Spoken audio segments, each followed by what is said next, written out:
السلام عليكم ورحمة الله وبركاته.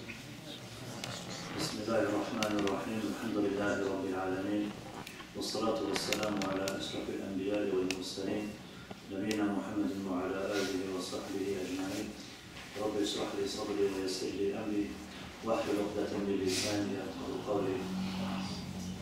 From the many challenges which we face, especially living here in the West, is finding for ourselves and for our relatives and loved ones the appropriate partners and the appropriate spouses. Allah subhanahu wa ta'ala in the Quran, He talks about the purpose of our creation. And He says, وَمَا خَلَقْتُ الْجِنَّ وَالْإِنسَ إِلَّا لِيَعْبُدُونَ. But I haven't created jinn or mankind except to worship me. And with every facet of our life, with our financial situation, with our families, with our personalities, with our health, with everything that we have in our lives, every single facet and every single part of our life, we always have to understand that these issues and these parts of our life, all of them are secondary to the primary purpose of our creation, which is the worship of Allah subhanahu wa ta'ala. So when we talk about marriage and when we talk about the appropriate spouse and choosing a correct spouse and having someone we can spend our lives with, then just like with everything else, this is a means to an end. Allah subhanahu wa ta'ala, He says, Al-malu wal-banuna zinatul hayati dunya. He says, wealth and children are from the adornments of this world. They make the things in this world beautiful. And that doesn't mean that wealth and families and children are things which are encouraged to stay away from. But in fact, it's something which, if a person does them in the correct way, does them in the correct manner, then these things in fact will improve his relationship with Allah subhanahu wa ta'ala. So these things, even though they are things which aren't the primary purposes of our creation, if done appropriately and done in the best manner and in the correct way, they can improve our iman, they can increase our iman, and they can increase our worship of Allah subhanahu wa ta'ala, which is the very purpose of why we are here in the first place. And this is why when we talk about having a spouse and choosing the correct spouse, we have to always have in the back of our mind why we are choosing a spouse, and for what purpose and for what reason. And at the same time, we have to understand that our sole purpose is to worship Allah. So in essence, everything we do, it's to improve our worship of Allah. Our wealth, for example, the money that we have. It's okay for a person to make money and to increase his wealth in this dunya. Nothing wrong with this, so long as it's by a halal means. But if he uses that money for the sake of Allah, that's when that wealth of his is going to be blessed. And that's why when a person has lots of wealth and he uses it for the sake of Allah, he'll be rewarded for that. Even though wealth is something which is part of this world, it's something which isn't going to last forever. And likewise, the same thing with having a family. On one stage or on one side, having a family can be a source of someone diverting from the straight path of Allah. It can be a cause for someone to leave the deen and to focus on the dunya instead. Yet at other times, a person, when he gets married and when he has children, those things will be a source and a means of him gaining closeness to Allah Azza wa Jal. So all the time we have to realize and understand that the whole purpose behind seeking a spouse is ultimately to improve our relationship with Allah. Because everything else, as Allah subhanahu wa ta'ala says, مَا عِنْدَكُمْ يَنْفَذُ وَمَا عِنْدَ اللَّهِ بَاقٍ. Whatever is with you is going to go away, it's not going to last forever. وَمَا عِنْدَ اللَّهِ بَاقٍ. Whatever is with Allah subhanahu wa ta'ala is going to be forever, it's never going to go away. So wealth and family and people and things like this are things which are going to be temporary in its essence, in its nature, because it's part of this world. And this world in and of itself is something which is temporary, it's not going to last. And the whole purpose of this world, the whole reason why this world was creating everything inside of this world, was for a temporary purpose, to keep us here for a temporary amount of time. And it's all leading up to the day of judgment, when a person will be held to account for everything he did in this world. All of this is leading up to the day of judgment. So when we talk about selecting a life partner, having someone who's, inshallah, we're going to spend the rest of our life with them, we have to understand the foremost priority and the foremost goal and the most important thing is the deen itself, is the religion itself. And Islam itself has established the importance of choosing a righteous spouse. And it's established the importance of finding a righteous spouse so that you can spend your life with someone who will help you improve your worship of Allah subhanahu wa ta'ala. And just like a righteous spouse will encourage you to worship Allah, likewise, someone who's not righteous, someone who's dishonorable, someone who has bad akhlaq and bad etiquette and has a bad deen and doesn't worship Allah subhanahu wa ta'ala, and someone who's known for his sins and someone who's oppressive, likewise, this kind of individual will deter a person and cause a person to leave Allah subhanahu wa ta'ala, and it will end up having causing a difficult problem in that person's life.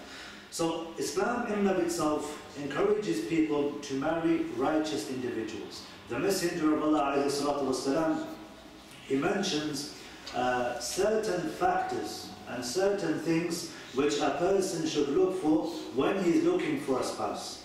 And he said in a hadith that a woman is married for 4 things: her wealth, her noble ancestry, her beauty, and her religion. And then he said, as for the one who marries for the religion, then may he be successful. Taribat yadah. May his hands be rubbed in dust, meaning may he be prosperous, may he be successful. So here the Messenger of Allah alayhi salatu wasalam shows us the reality of life. And the reality of life is that sometimes a person, especially men, because the way men and women think and the way men and women operate and the way men and women perceive things is different. And that's why men, when they are looking for something, their main thing that they look for is the appearance and how the opposite gender looks. And this is in the nature of a human being, this is in the nature of a man. As for women then, they have other criteria. But in this hadith, the Messenger of Allah ﷺ mentions specific criteria. And so he says a woman is married for 4 things. One of them is her wealth. And the same goes for women when they look for a man specifically. So people look for people who are wealthy because they want someone who can provide for them. They want someone who can look after them. And it's something which is attractive, as we mentioned, al-malu wal-banuna zinatul hayati dunya, that wealth and children are from the adornments of this world. It's what makes this world attractive. And there's nothing wrong with having wealth, and there's nothing wrong with having children, so long as a person does good by the wealth which he's been blessed by Allah subhanahu wa ta'ala. So a person's wealth is something which may attract others to cause them to approach that individual for marriage. And this is something which is in the nature of every single person. So wealth is something which is mentioned. Another thing which is mentioned is an individual's noble ancestry, where they came from, who they are, which family specifically do they belong to. Are they an honorable family? Are they a good family? Do they have a good background? Does he or she have a noble lineage? And again, this is something which the Messenger of Allah ﷺ has mentioned from those things and from those categories which a person will look for when he's looking to get married. And the third thing which is mentioned is beauty. Beauty of an individual and how they look. And this is also something which a person needs to take into account when he's looking for a righteous spouse. And at the same time, it's important that we don't go to one extreme or the other when discussing this aspect of beauty. For example, a person shouldn't say beauty is something which I'm not interested in at all. It's not something that I want. I want to look for someone who is completely righteous and practicing and religious, regardless of how that individual looks. And this is something which, in essence, it can be something which can cause problems later down the road. Because there has to be an element of attraction. There has to be some element of attraction, but at the same time, a person stays within his means. Because if you're not the most good-looking person, they don't expect someone to be the best-looking either when you're approaching them for marriage.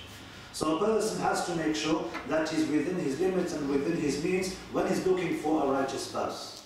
And also this is the case with every single aspect and every single thing that we look for in a spouse. We have to always look at ourselves and compare those that we are interested in approaching to marry with ourselves and how we are. And are we on the same level? Because not just for the possibility of them accepting your marriage proposal, but also after you get married, the ability to be able to stay together. For example, wealth is the first thing that was mentioned by the Messenger of Allah. But we also have to understand that if you're marrying someone who's very wealthy, and you're someone who's barely getting by with the wages that he has from his job at the local supermarket, for example, then there's going to be problems in the marriage. Because standards will be different. The things that the people are used to are going to be different. You know, your spouse is expecting a certain type of living. Your wife, for example, may be expecting certain types of living, a specific type of house, specific types of dress, you know, specific things for the house. She has a higher standard of living than you.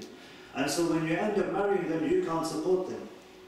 And you don't have any money to look after them because that's what she's expecting, because she's used to that sort of standard. So a person always has to keep these things in mind, and likewise with her beauty as well, or with an individual's beauty. We have to look at where we are and where we stand, and how we look, and how beautiful are we if we're looking for someone who's beautiful. And so if a person is looking for the most beautiful woman in the world, for example, and he's not very beautiful himself, he's going to have a very difficult time looking for someone who's going to be appropriate for him, because he's aiming too high. And again, when a person pays too much emphasis on beauty, that can also be a cause of problems for him later down the road.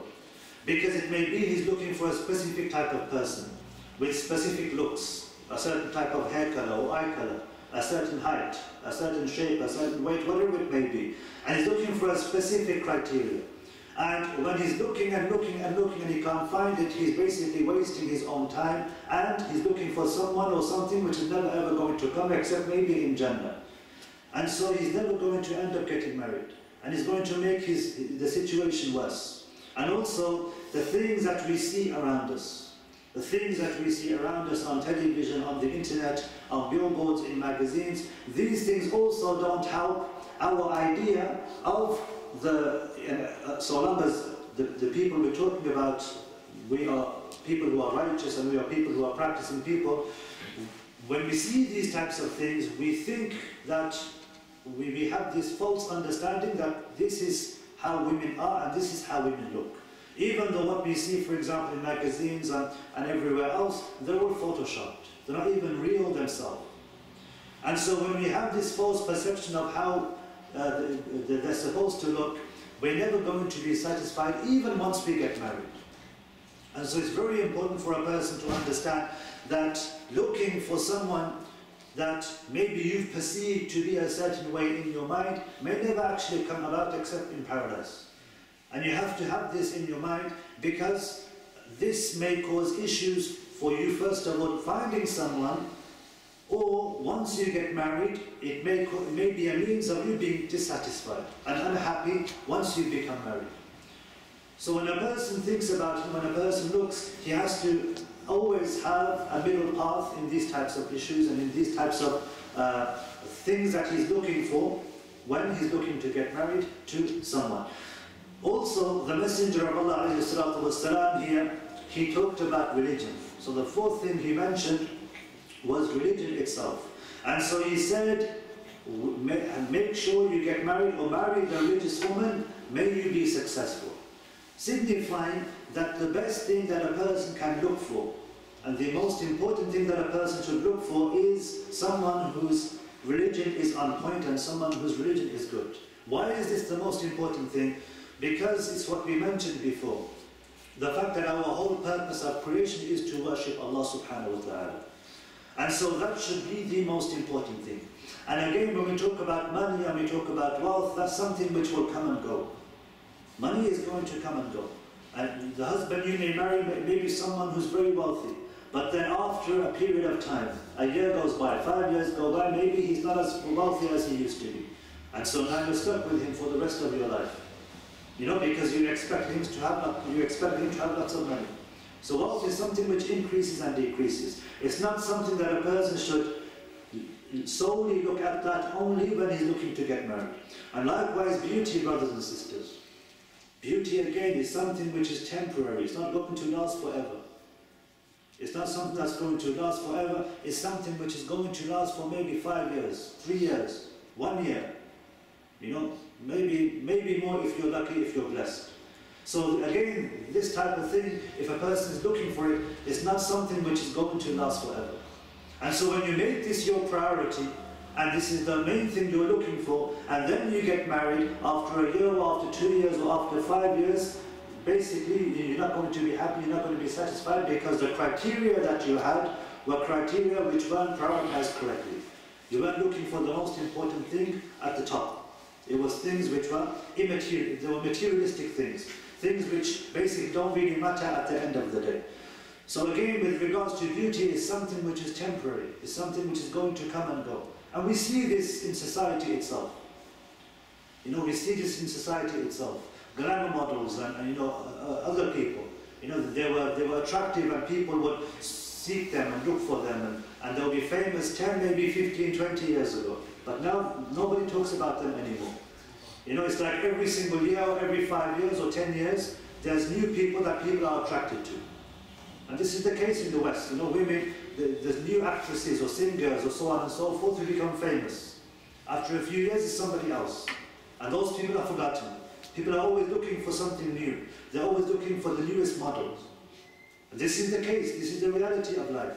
And so what makes you think that if you marry someone who's beautiful, that you're living with every single day of your life, 24 hours a day, you're not seeing anybody except them, that you're going to be happy with how they look for the rest of your life? You know, if you think about it this way, you're going to realize that beauty is something which is irrelevant. It's something which, maybe not irrelevant, but it's something which a person shouldn't have as his most important criteria.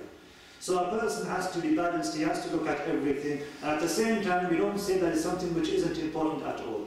There needs to be an element of attraction. There needs to be an element of attraction so that you can get along, so that there's some chemistry between the two of you, so that you can live a happy life. Also, the Messenger of Allah alayhi salatu wasalam, he stressed, as we mentioned in the hadith, about the importance of looking at the religious aspect of that person, looking at that individual's deen, and not the person's beauty or how wealthy he or she is, or the person's noble lineage. Because you're going to lose out, you're not going to basically benefit. And the Messenger of Allah alayhi salatu wasalam, he mentioned in a hadith where he said, don't marry women for their good looks, as their beauty might destroy them. And don't marry them for their wealth, as their riches might lead them to be overbearing. Marry them for their religion. And then he said, a black unattractive maid who is religious is better than both of them. Because in those days, the Arabs, okay, they wouldn't marry the black maids, the servants. It wasn't commonplace in those days. So here the Messenger of Allah ﷺ is talking about the importance of looking for someone who's religious, because that person is going to benefit you in this life and also in the hereafter. And when we talk about religion itself, we also have to understand where we're coming from and who we are, so that we can understand our capacity and our capabilities of who we are able to marry. So if someone, for example, is just passing by and he's just managing to pray the 5 daily prayers, that's something which he's just managing to do. Okay, he's not doing much else in terms of acts of worship, and he's not that practicing.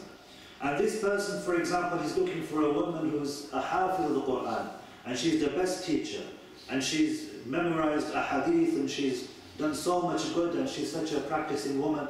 Then again, you're not looking for someone who's compatible with you. So you have to make sure that you find someone who's on the same level as you. And if you're looking for someone like this who's very religious, then you need to make sure that you're religious yourself. Because they'll be looking for someone who's practicing as well. Just like, for example, you look for someone who's very beautiful. If you're not beautiful yourself, they're not going to be interested, because they're going to look for exactly the same thing. So if you're looking for someone who's very wealthy, or you're looking for someone who's very religious, then they'll be looking for a similar criteria. And so if you're not religious and you're not very practicing the day at the same time, won't be people who will be interested in you. So a person, he always has to think that those individuals that he's looking for and he wants to get married to, is a reflection of his own self. And it's a two-way street. And that's why sometimes when people, for example, they say that I'll get married to this individual, he or she isn't that practicing, but I'll improve, or she'll improve. I'll teach her. She'll get better. I'll make sure that, she'll get better once we get married. But we have to also realize, brothers and sisters, that when we get married, what you have is someone who's been that way for the last 15, 20, 30 years. That's how they are. And so for you to now come and marry them and expect them to change over 5 or 10 years is something which is going to be very, very difficult. Because that's how they are. It's in their nature to be a specific way.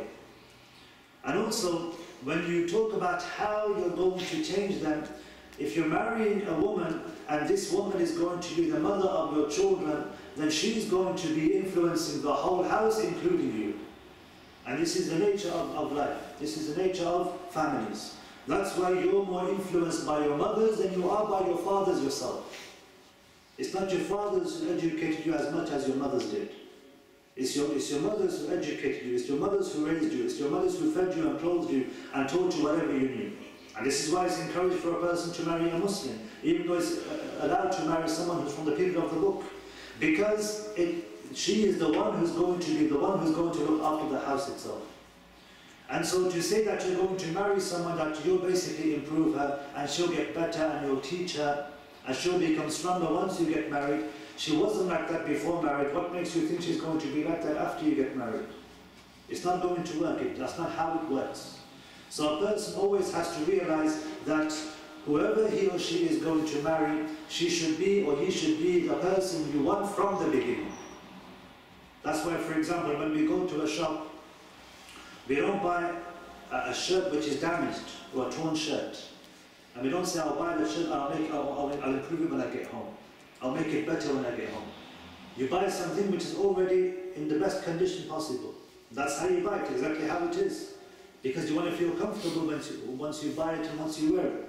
So likewise, when a person gets married, he's looking for something or someone who's going to give him that satisfaction and that happiness and that contentment. And it's about building a family. Allah subhanahu wa ta'ala, He says that we created from you your wives, from yourselves, لِتَسْكُنُوا إِلَيْهَا, so that you can live with them. لِتَسْكُنُوا إِلَيْهَا.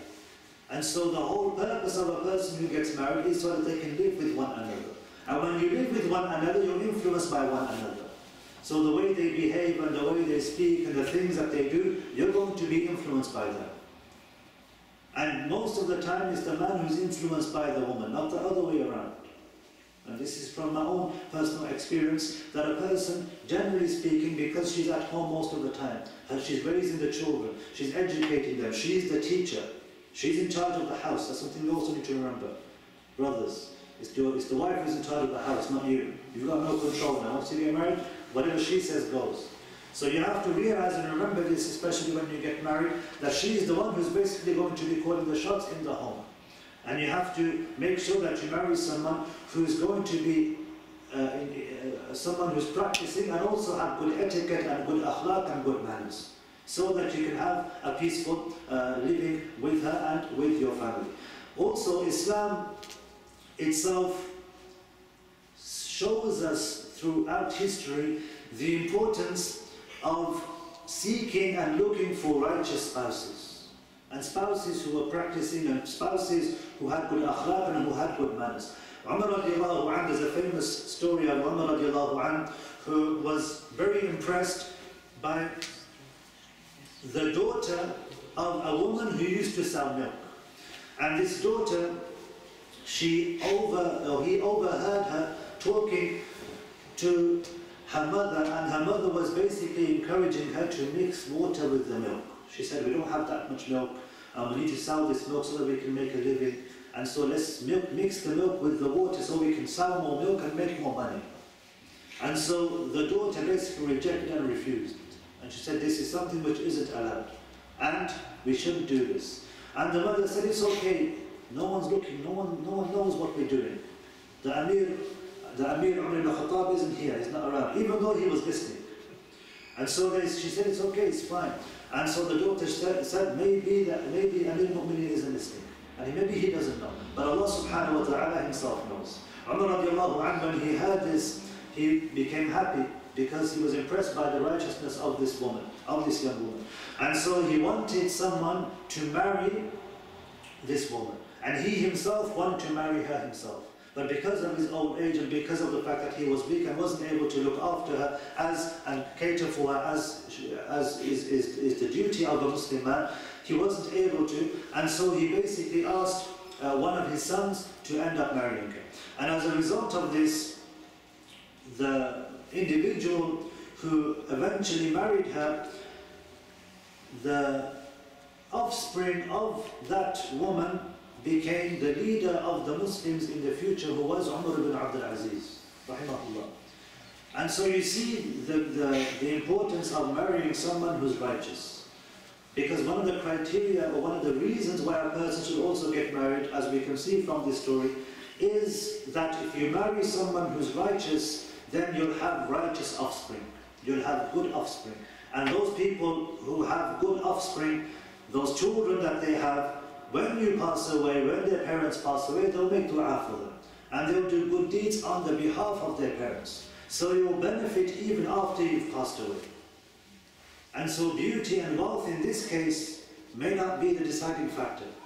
Because they may be beautiful, they may have wealth, but if they don't have that akhlaq and that etiquette and the deen, once you pass away, that's it.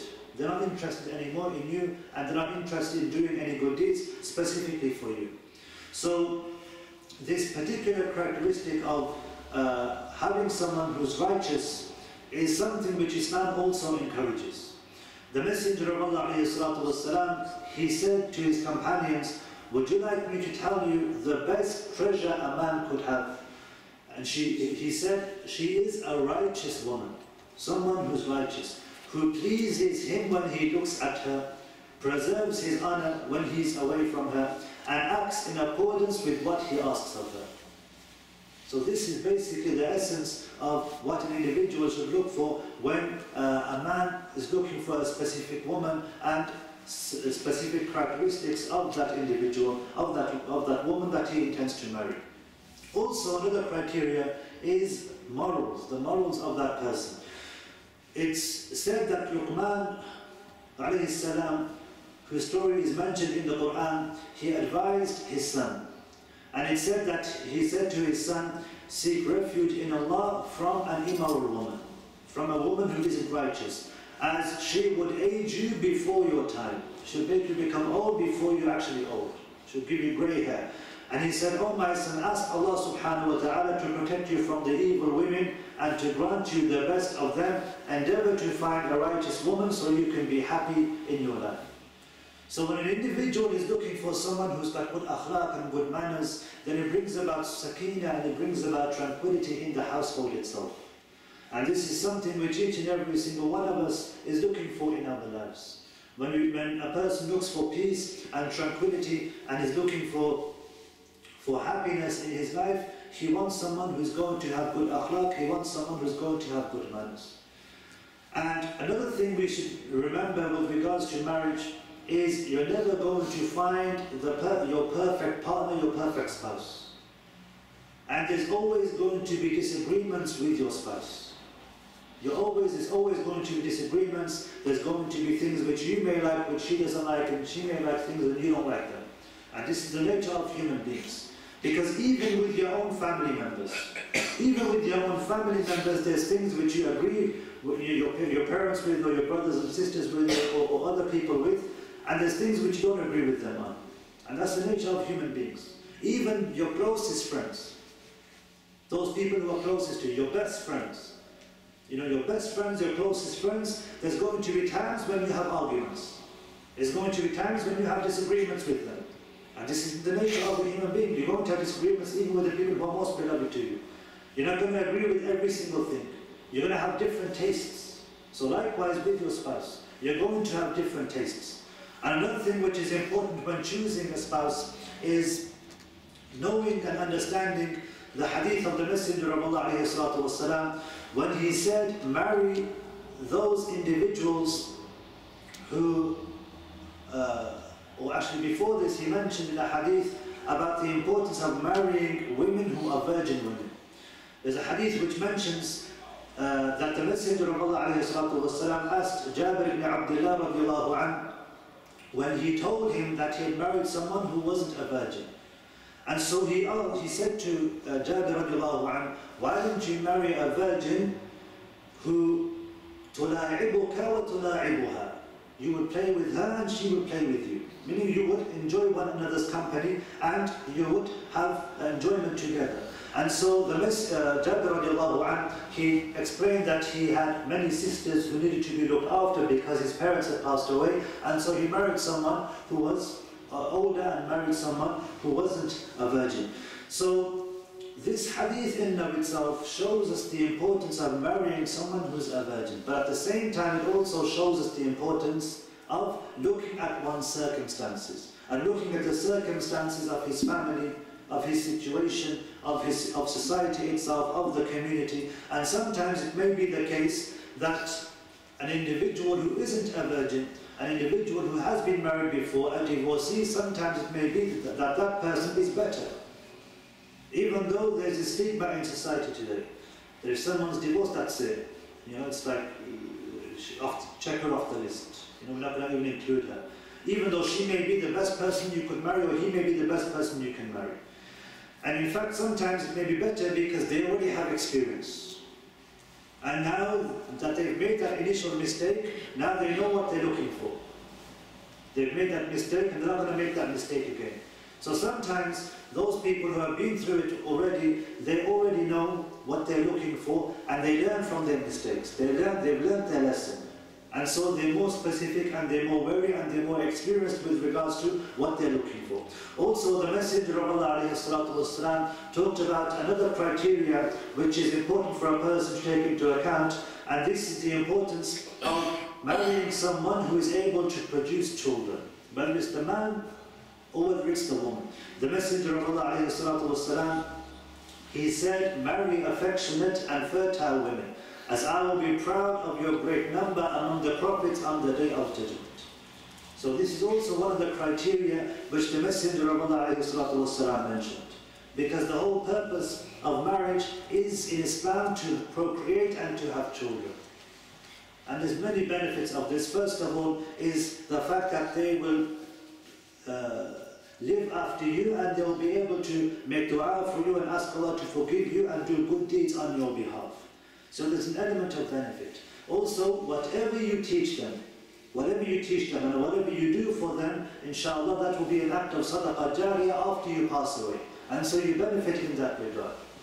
And also because on the day of judgment, the Messenger of Allah ﷺ will be proud of the numbers of his ummah and of the believers because of the fact that they married and they procreated. And this is something we have to understand and something we have to realize, that one of the reasons of getting married is to procreate and have children. So that's something which is also a criteria which a person needs to pay attention to, something which he needs to look out for. Also, with regard to choosing a righteous spouse, something which also is mentioned in Islam is the importance of someone being from the same culture or from the same age. Now this isn't always the case. It depends on a person's background, where he's coming from, his society and his community. For example, in the society we live in today, there's many people who get married to people from different backgrounds and from different cultures. And this is something which is something which isn't as strange, and it's something which is the norm almost today in the society we live in. Because of the fact that we are living in a place where there's only one specific culture, and the culture we're living in today isn't the same culture we were living in, or the same culture our parents were living in, 30 or 40 years ago, in Asia or Africa or other parts of the world. And so the society we live in today is part of the norm that you have people from different backgrounds who marry. and they procreate and they have children and they live together. So this is something which a person needs to take into account. The Messenger of Allah والسلام, he said, choose people and marry suitable people to one another and get married to suitable partners. So this shows us the importance of marrying people who are suitable. And even for example, when we look at the people that we socialize with, in school for example, or generally in our communities, in our gatherings, we normally socialize with people who are from the same background as us. Because we're on the same wavelength. The jokes we have are the same kind of jokes. We crack jokes in Punjabi, or we crack jokes in Maypuri or in Somali. Because we're used to that kind of background. We're used to hanging around with those kinds of people. And so sometimes when you marry someone from a totally different background, a person wants to marry an Arab, for example, so you can learn Arabic. By the way, that never happens. So hardly ever happens. Okay, don't marry an Arab woman because you think if I marry her, I'm going to learn Arabic there. Because you're supposed to teach her. She's not going to teach you. She wants you to look after her. She's not going to look after you. So when you intend to marry an Arab woman so that she'll teach you the Arabic language, personally, I haven't seen that ever happening myself. I haven't seen someone who's married an Arab woman and then he's learned Arabic simply because he married an Arab woman. It's very rare. So when we look at marrying other individuals, we have to look at people who are from the same wavelength as us. This includes also lineage, includes, for example, wealth and status and things like this, but also the kind of community and the background that they come from. And also cultural things are also important. Sometimes the culture may be so different that we're not used to them. And again, when we talk about the culture, we're not talking about cultures of our parents back home. We're talking about the culture we live in today. So the culture we live in today, there may be instances and cases where we know someone who isn't from the same ethnic background as us, but we have so much in common. We have lots in common with them. Our friends, for example, we may have certain friends who are from the same area as us, and so we have the same types of likes and dislikes. We have the same kind of preferences. Talking about our friends, for example. So they may not be from the exact same background or ethnic background, but because you're from the same society, you have the same sort of understanding and you have the same kind of views and perceptions of things. Also, it's said that there was an incident which Imam al-Bukhari mentions in his Sahih, where Sahih radiallahu anhu relates that the Messenger of Allah والسلام, asked them about a man who had just passed by. And so the people, they said, because he was talking about, what do you think of this individual? So the companions, they said, he's worthy of being accepted when he proposes for marriage. So they saw an individual and they saw him, they looked at him and they thought, this person, he looks like a good person, a righteous person, someone who's got some kind of status by what they saw with their eyes. So they said he's worthy of being accepted when he proposes for marriage. If someone asked that person for someone's hand in marriage, he would be worthy of being accepted. And also of his intercession being given consideration and listening to him when he speaks. So this is the perception they had of this person who had walked past. So after this, another man walked past and he walked by them, and he was from the poor Muslims. He wasn't from those who was wealthy or had a high status or anything like this. And so the Messenger of Allah, he asked them the same question, and they said he's not worthy of being accepted when he proposes or when he intercedes on behalf of someone, and he's not worthy of being listened to when he speaks. And so the Messenger of Allah, he said, the latter is better than many men. The latter is better than many men like the former. The one who came later is in fact better than many men who are like the one who came first, on the basis of his religion and on the basis of his morals. And this is why the Messenger of Allah والسلام, he said that if someone comes to you and he has a good deen, and he's someone who has good khuluq, he has good akhlaq, and he has good manners, and he proposes for your daughter, then take him and accept his proposal. Because if one doesn't do this, then there's going to be corruption on this path. There's going to be issues and problems on this path. And so when a person nitpicks and looks for specific things, then as I mentioned, it's going to be very difficult for him to find someone who's going to be to meet his criteria exactly as he wants them to.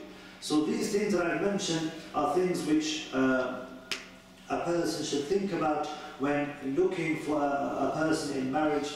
And the most important thing is that a person makes lots and lots of dua and he makes istikhara before actually choosing to marry someone, and then inshallah he asks and he consults people, and when he does get married, then inshallah those things and the effort that he made before he got married will be an effort which won't be forgotten about by Allah subhanahu wa ta'ala. Rather, though, that effort will be blessed and he'll have a successful and blessed marriage, inshallah. I ask Allah subhanahu wa ta'ala that each and every single one of us is able to have a righteous and good spouse, someone who benefit them in this life and also in the hereafter. Jazakumullah khair. Subhanakallahumma bihamdika ashhadu an la ilaha illa anta astaghfiruka wa atubu ilayk.